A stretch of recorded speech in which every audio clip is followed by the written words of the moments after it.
Hey, what's good, everybody? Welcome back to another episode of Will on a Whim. Today we'll be reminiscing about one of my favorite shows ever to grace television, okay?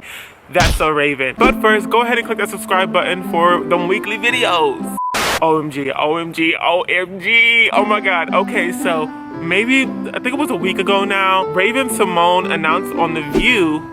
That's where she's not on The Real, right? No, that's too much. It's too much. Adrienne Bailon and That's So Raven, too much for us.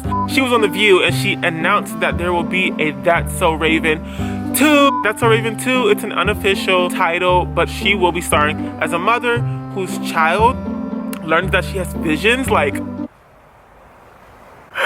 I am shooked, okay, shooked. Sad that I now know that visions are strictly genetic, okay? So there goes my hopes, you know, and dreams, you know what I'm saying? But happy because it's been about 10 years since the boys and the girls have experienced wholesome television. Also happy because despite Raven-Symoné not identifying as black and also saying that she wouldn't hire ever anybody with a ghetto name, whatever that means, and also her saying that she's from every continent and I'm sorry guys, I'm just tired of it. I couldn't even finish that sentence. Now there will be spots open on Disney Channel for young black talent. Now, it goes without saying that the original cast had tons of talent and they were so funny. So today I'm going to be going through 5 episodes or 5 moments in these episodes that I call my favorite. So let's get it poppin'. Number 1, okay, party animal. Although Cory and Raven exhibit that quintessential, you know, brother-sister love-hate relationship, we all knew and they knew as well that they deep down inside loved each other more than they hated each other. So when Raven has a vision that Cory is literally telling her to her face that he hates her, Raven feels a little, you know, concerned. She finds that Cory's upcoming birthday is the ultimate way, okay, to change the game that her vision is spitting. So, you know, okay, just like Raven would do, she had to go and do the most and invite all of Cory's friends and this dude, Reptile Rick, to throw the best party ever. Of course, Reptile Rick, who is like an animal enthusiast and he has like lots of animals and he shows them to the crowd and it's a big performance, he gets sick, he gets food poisoning and cancels last minute. So Raven's like, okay, what am I gonna do? Like, what's going on? Just like Raven, okay, that's So Raven. She dresses up as Reptile Raven and tries to do the performance herself. She finds all these crazy animals, okay, and the one animal that people are excited about is this anaconda that Reptile Rick usually has, but she ends up not being able to get an anaconda and instead using a stuffed animal anaconda, and it was hilarious. One of my favorite parts of this episode was when she enters stage left with an iguana, a live iguana, and she's singing with the iguana. Yes, eagle. Yes. And then the iguana starts to pee. Eagle. And she changes the lyrics. Eagle. Eagle. That's So Raven. Oh my god.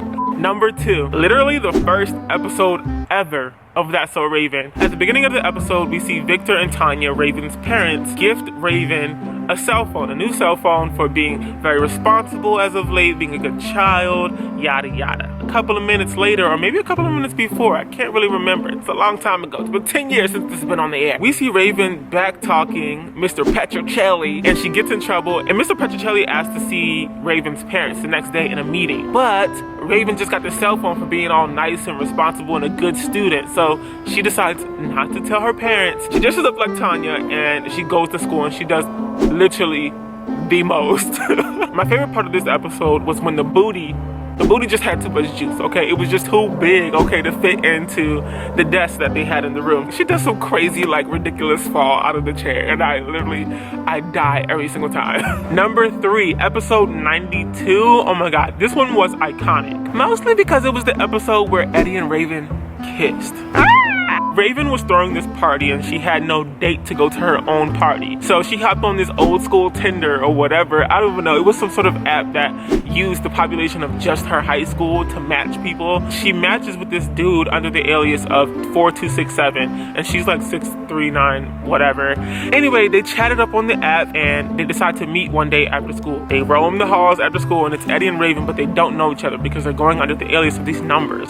They find out that it's each other. You know, at first they're like, oh, this is kind of weird. You know, this is kind of weird. And I felt as a viewer, I was like, okay, yeah, this is kind of weird. But they end up giving it a chance and they go to Raven's party together. And at the party, after some dancing, Raven and Eddie kiss. And it's literally the most awkward kiss. It was like the first like kiss that I saw on Disney Channel, and it was as awkward as you would think it would be. Anyway, they pull away from the kiss and they try to feel like a spark or a connection to see if it actually was a thing, if they were actually soulmates, and neither of them felt anything, and so they just, you know, settled on being friends. My favorite part of this episode was actually at the end when they gave the kiss another try and they both pulled away and they felt something.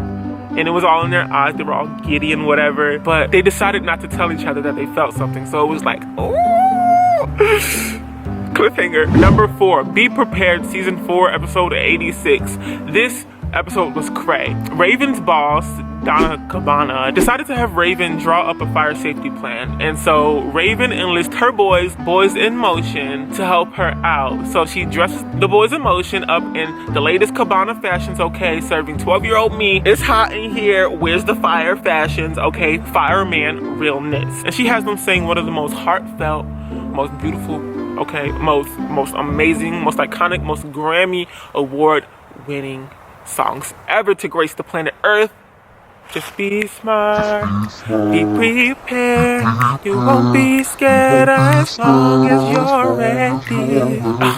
Such a good song. Number 5, this one had me dying, okay? This was episode 19 of season 3. This whole episode was a big scam. It was a hot mess. Tanya and Victor, at the beginning of the episode, decide to road trip it out to one of their family members' weddings. So they leave Corey and Raven at home, and Corey, almost immediately, right after their parents close the door to go to the wedding, pulls out an envelope of his savings and suggests to Raven that they should throw a house party. And Raven is like, no. So what does Corey do? Corey starts to plot, okay? He starts to scheme. He decides to play Raven's favorite song known as Her Jam, which really was just a bootleg version of Crazy in Love by Beyonce with like the pitch lowered. Because he knows when Raven hears the song, she has to get up and she has to do a little booty pop. So he plays the song. He places one of his mom's favorite lamps. It was like an antique lamp. Placed it right behind her so that she booty pop right on over to the lamp. She knocks over the lamp in like some ridiculous fashion, and she looks so ridiculous. It was definitely one of my favorite, funniest moments in That's So Raven, like in That's So Raven's history of being on television. Just look at her face, like. Alright everybody, that brings us to the end of another episode of Will on a Whim. If you like this video, go ahead and give it a big old thumbs up to show your boy that you liked it. And if you want to see more of these weekly videos, just go ahead and click that subscribe button for weekly videos. Don't forget to follow me on Instagram at WillNotWilly. And I'll see all of you back here on Friday for Will on a Whim Natural Hair Edition. But until then, bye.